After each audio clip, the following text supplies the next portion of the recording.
ఏ తల్లైనా తల్లే కదా. సరే, నేను ఇక్కడికి ఎందుకు వచ్చాను? ఇక్కడేమో మీకు అందరికీ ఇక్కడికి రావడానికి, మాట్లాడడానికి చాలా చరిత్ర ఉంది. వాళ్ళ కుటుంబాలు, వాళ్ళు నడిచి వచ్చిన బాట, వాళ్ళు పాడే పాటలు, మీ అందరితోటి ఒక అవినాభావ సంబంధం వాళ్ళకందరికీ ఉంది. ఈ శ్రామికుల ఉత్సవం చాలా ముఖ్యమైన ఈ ఉత్సవంలో నేను వచ్చి మాట్లాడడం ఏమిటి అని ఒక క్వశ్చన్ అందరికీ ఉంటుంది, ప్రశ్న అందరికీ ఉంటుంది. నేనెవరు? నేను ఒక సినిమా నటినే కదా. ఒక సినిమా నటికి ఇక్కడ ఏంటి పని? సినిమా నటి పని ఏమిటి? సినిమాలో నటించే వాళ్ళకి, నాకు ఎవరో ఒకరు చాలా పెద్ద పెద్ద రచయితలు, థింకర్స్ రాసిన మాటలు బట్టి పట్టి డైరెక్టర్ ఎలా చెప్తారో అలాగే యాక్ట్ చేయడమే మా పని కదా, అంతే. అలాగే నేను చిన్నప్పటి నుంచి ఒక యాక్టర్గా ఎదిగాను. అలా ఎదుగుతున్నప్పుడు కొన్ని విషయాలు నాకు అర్థం అవ్వడం అయింది. ఎప్పుడంటే, నేను ఒక స్త్రీని, ఒక ఆడదాన్ని అని ఈ సమాజం నాకు తెలియజెప్పిన రోజుని, నువ్వు స్త్రీ అంటే మగాడి కంటే నువ్వు తక్కువ, వాళ్ళకిచ్చిన చదువు నీకు ఇవ్వక్కర్లేదు, వాళ్ళకిచ్చే చాలా హక్కులు, వాళ్ళకున్న చాలా హక్కులు నీకు లేవు అన్నప్పుడు నేను ఆలోచించడం మొదలుపెట్టాను. నేను అట్లా చూస్తున్నప్పుడు నాలాగే చాలామంది ఉన్నారు. వాళ్ళెవరంటే దళితులు, శ్రామికులు, తర్వాత థర్డ్ జెండర్. యాక్చువల్గా థర్డ్ జెండర్ అనకూడదు అంటారు. వాళ్ళు కూడా ద సెకండరీ అన్నమాట. అప్పుడు ఆ సెకండరీ పొజిషన్లో నుంచి ఆలోచిస్తున్నప్పుడు నాకున్న హక్కులు ఏమిటి అని నేను ఆలోచించడం మొదలుపెట్టాను. నాతో పాటు మిగతా వాళ్ళకి ఉన్న హక్కుల గురించి కూడా నన్ను ఆలోచింపచేశాయి నేను చదివిన పుస్తకాలు, నేను విన్న మాటలు, ఇక్కడ పాడిన పాటలు, ఇక్కడ మాట్లాడిన మాటలన్నీ వింటున్న ఈ చిన్నారులు, వాళ్ళ జీవితంలో ఇవి ఎప్పుడు మర్చిపోలేరు. సమానత్వం లేదు అన్నది నాకు తెలిసింది. అప్పుడు ఆ సమానత్వం గురించి నేనేం చెయ్యాలి అని ఆలోచించడం స్టార్ట్ చేసినప్పుడు అన్నమాట, నేను ఇంకా ఈ సమానత్వం గురించి పాటుపడిన, ఈ సమానత్వం గురించి ప్రాణాలు వదిలిన, ఇంకా అందరికీ సమానత్వమైన సమాజాన్ని చూడాలి అని పాడుపడుతున్న వాళ్ళందరినీ నేను గమనించడం, వాళ్ళ దగ్గర నుంచి నేర్చుకోవడం ప్రారంభించాను. నేను స్కూల్కి వెళ్ళలేదు, కాలేజీకి వెళ్ళలేదు, యూనివర్సిటీస్కి వెళ్ళలేదు, కానీ ఈ సమాజమే నాకు పెద్ద కాలేజీ, నాకు పెద్ద. ఈ సమాజంలో నేను నాకని కొంతమంది గురువుల్ని ఎంచుకున్నాను. వాళ్ళెవరంటే మా తమిళనాడులోని పెరియార్ అనే ఒక రిఫార్మిస్ట్, అన్నా అనే రిఫార్మిస్ట్. ఆ తర్వాత చాలామంది మాటలు నాకు అంబేద్కర్, చాలామంది మాటలు నాకు చాలా నచ్చాయి. అంటే నన్ను ఆలోచింపచేశాయి, ప్రశ్నలో అడగింపచేసాయి, నన్ను ప్రశ్నింపచేసింది. నాకు ఇచ్చిన ఒక విషయాన్ని, ఆ పాత్ర, నాకు ఒక స్త్రీ అనే పాత్ర ఇచ్చేశారు కదా ఈ సమాజం.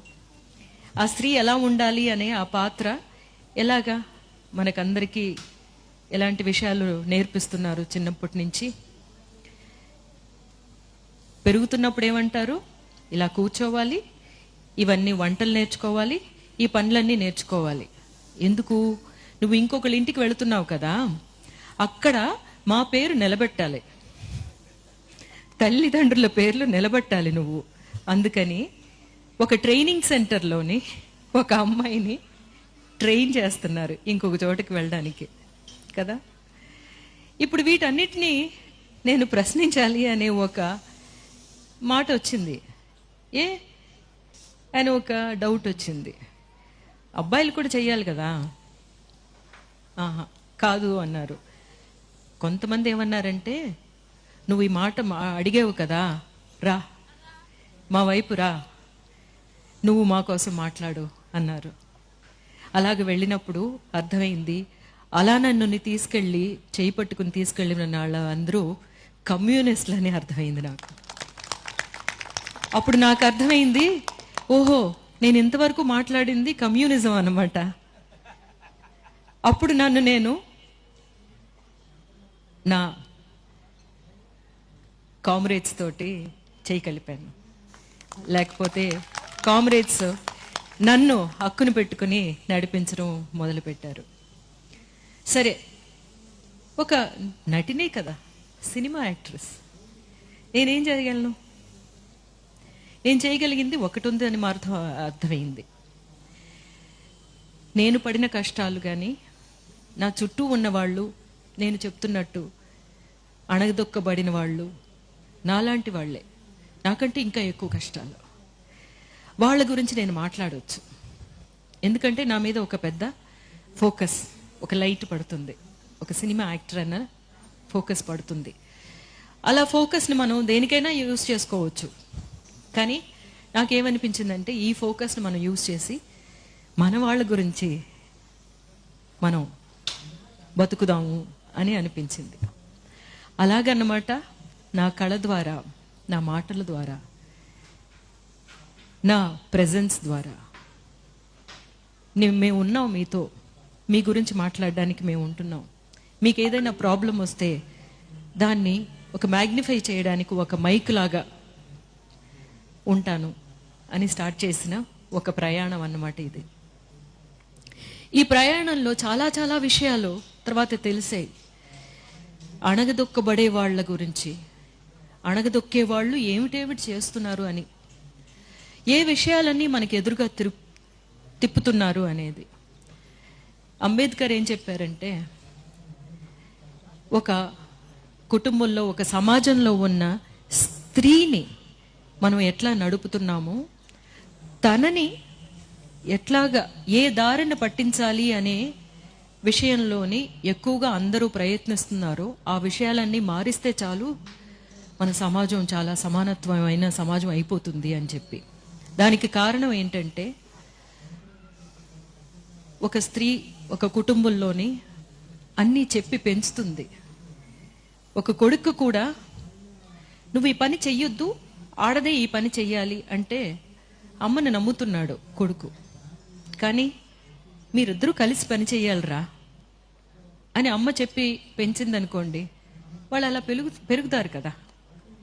అలా ఎందుకు చేయించలేదు ఒక స్త్రీని అని ఆలోచిస్తే, 4 విధాలుగా స్త్రీని వాళ్ళ చెప్పు చేతుల్లో పెట్టుకోవాలి అన్నది.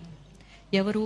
అధికారం చేతుల్లో పెట్టుకోవాలి అనుకున్న వాళ్ళందరూ స్త్రీని తన చెప్పు చేతుల్లో పెట్టుకోవాలి అనే కొన్ని దారులు. ఒకటేం చేశారంటే, తనకి చదువు చెప్పించకూడదు. చదువు చెప్పిస్తే ఏమవుతుంది? మనతో పాటు సమానంగా మాట్లాడుతుంది, క్వశ్చన్ చేస్తుంది కదా. చదువు చెప్పించకూడదు.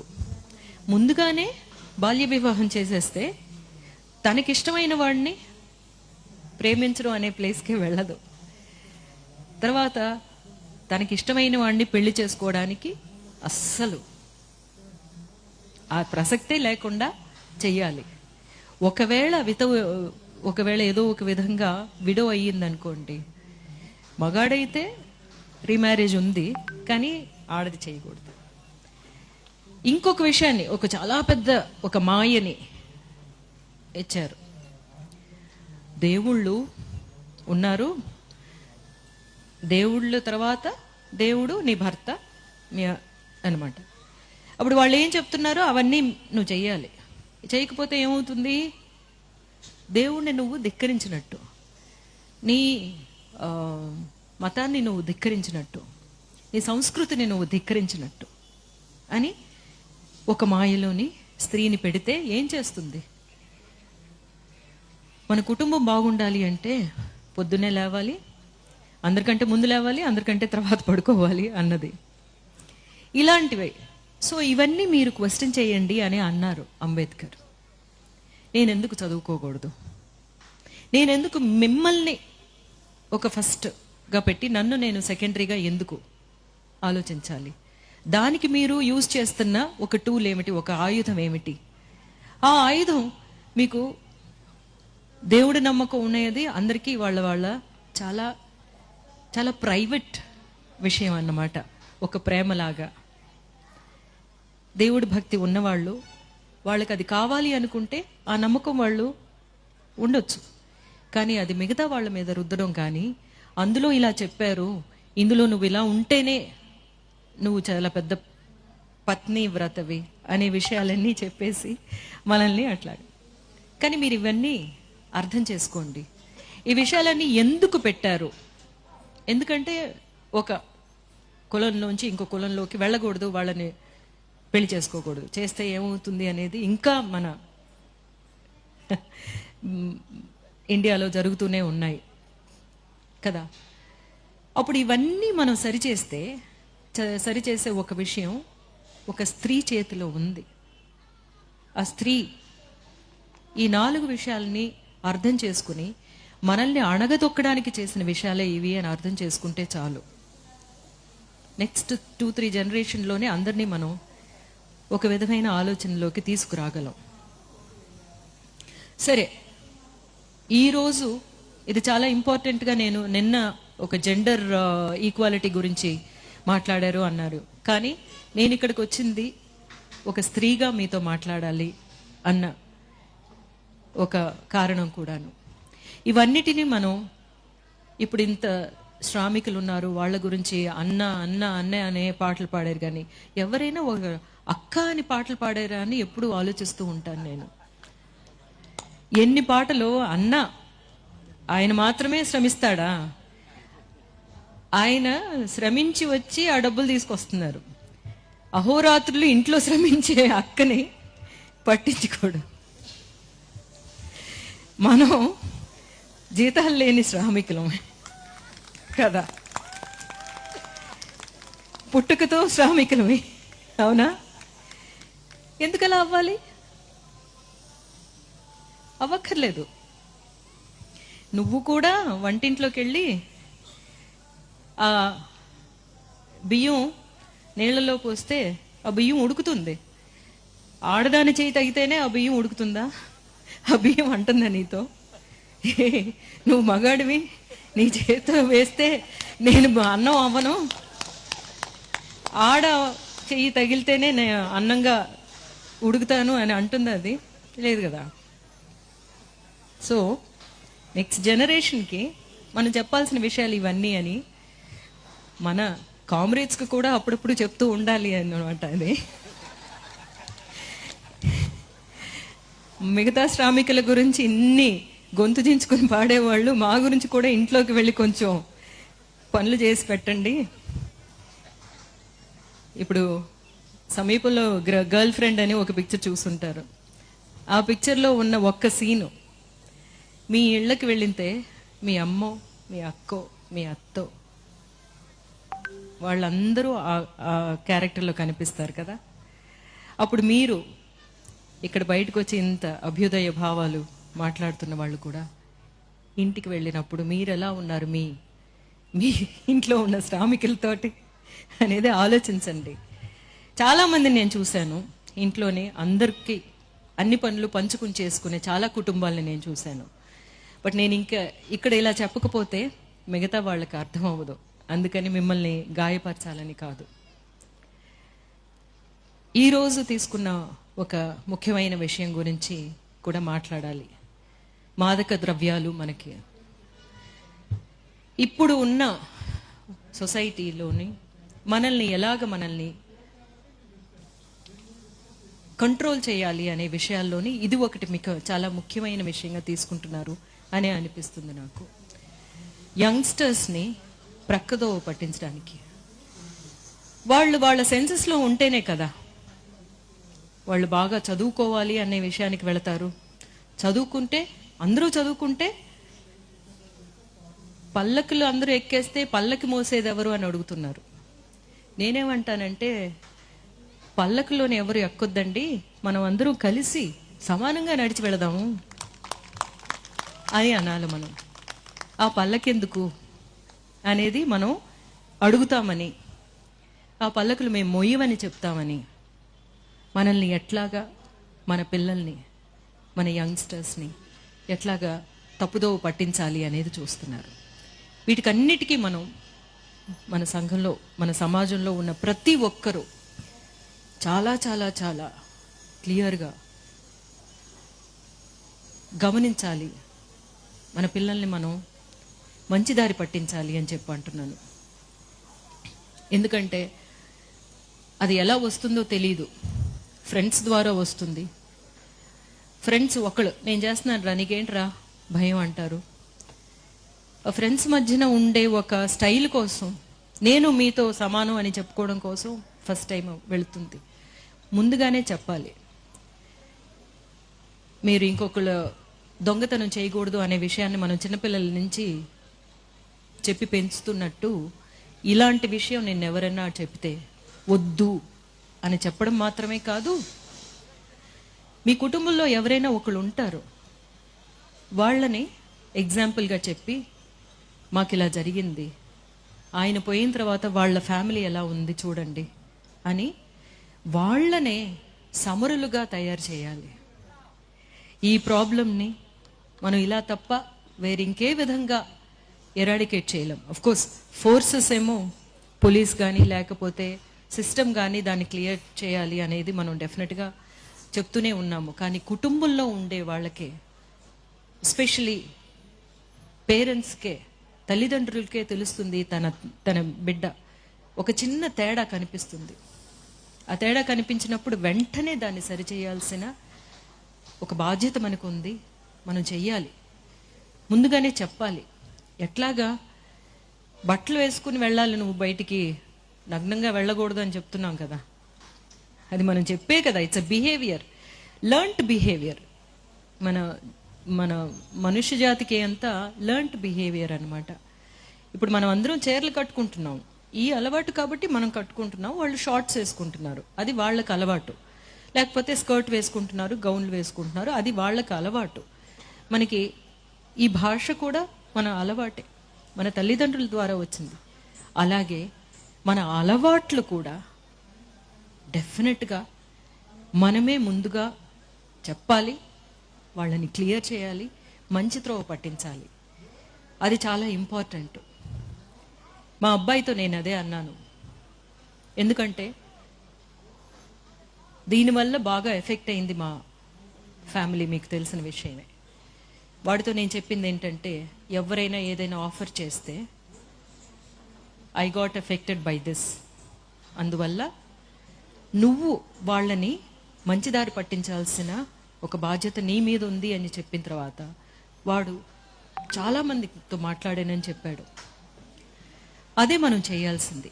ఎవరు అఫెక్ట్ అవ్వాలని కాదు, ఎగ్జాంపుల్గా చెప్పి ఆ త్రోవకి వెళ్ళకూడదమ్మా, దానివల్ల జరిగే కష్ట నష్టాలు ఏమిటి అనేది అర్థం చేసుకునేలా చేసి చిన్నప్పటి నుంచి మనం చెప్పామనుకోండి, పేరెంటింగ్ అనేది వాళ్ళు వింటున్నారో లేదో, డెఫినెట్గా చాలా క్లిష్టమైన పరిస్థితి వచ్చినప్పుడు మనం చెప్పే ఆ అడ్వైజే వాళ్ళు తీసుకుంటారు అనేది పేరెంటింగ్ నిపుణులు చెప్తారన్నమాట. అందువల్ల వాళ్ళు విన్నట్టే ఉంటారు పిల్లలు, కానీ అలా వినలేదేమో అనుకోకుండా మీ చెప్పాల్సిన విషయాలు చెప్తూనే ఉండండి అని చెప్పేసి. సో మన నెక్స్ట్ జనరేషన్ ఒక క్లీన్ జనరేషన్గా ఎదగాలి అంటే మన ప్రతి ఒక్కరి చేతిలోని తీసుకోవాల్సిన బాధ్యత ఉంది అనేది గుర్తు చేస్తూ, ఇక్కడ నన్ను ఆహ్వానించినందుకు మురళి గారికి అందరికీ ధన్యవాదాలు చెప్పుకుంటూ, మొదటిసారిగా ఆంధ్రాకు వచ్చి